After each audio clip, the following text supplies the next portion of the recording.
Nailigtas ng mga rescuer ang tatlong mangingisda matapos tamaan ng kidlat ang sinasakyang bangka sa barangay Tumarbong, bayan ng Rojas, Palawan, Hunyo 21. Mataas ang iyong kolesterol, umiwas sa mga bisyo at uminom ng DTX 500. Ayon sa mga otoridad, nasa gitna ng pangingisda ang grupo nang biglang tamaan ng kidlat ang kanilang bangka pasado alas 6 ng umaga.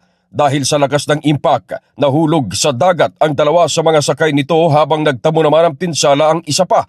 Natunton at nasagip ang tatlong mangingisda sa tulong ng Bantay Dagat Rojas, ngunit isa sa kanila nagtamo ng sugat sa muka matapos na maapektuhan ng kuryenteng dulot ng kidlat.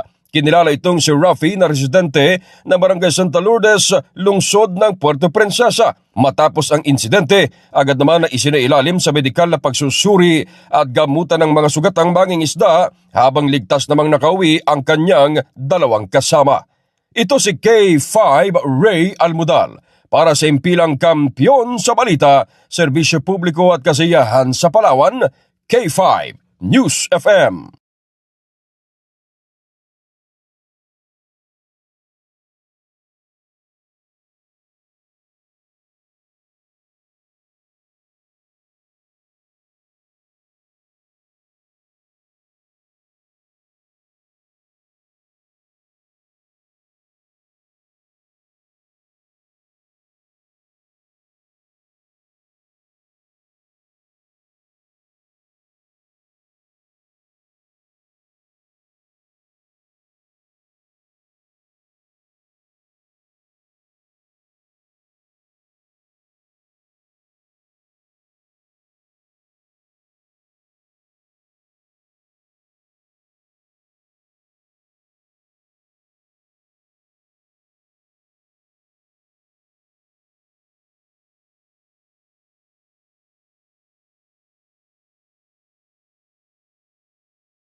Ipinahayag ni Dr. Marco Rafael Ardamil, Public Health Division Chief ng Office of the Provincial Veterinarian, na posible ang muling pagpasok o paglitaw ng African Swine Fever o ASF sa probinsya ng Antique. Kasunod ito ng ulat tungkol sa pagkamatay ng mga baboy sa probinsya ng Capiz na pinaghihinalaang dulot ng ASF. Sa panayam ng K5 News FM kay Dr. Ardamil, sinabi niya na isang re-incursion o muling pagpasok ng sakit ang nangyari sa Capiz dahil dati na ring naapektuhan ang lugar ng nasabing sakit. Kaugnay nito, nag-anunsyo ang Provet Antique sa mga nagbabantay sa mga border point na magpatupad ng red alert o higit pang paigtingin ang pagbabantay upang maiwasan ang pagkalat ng sakit.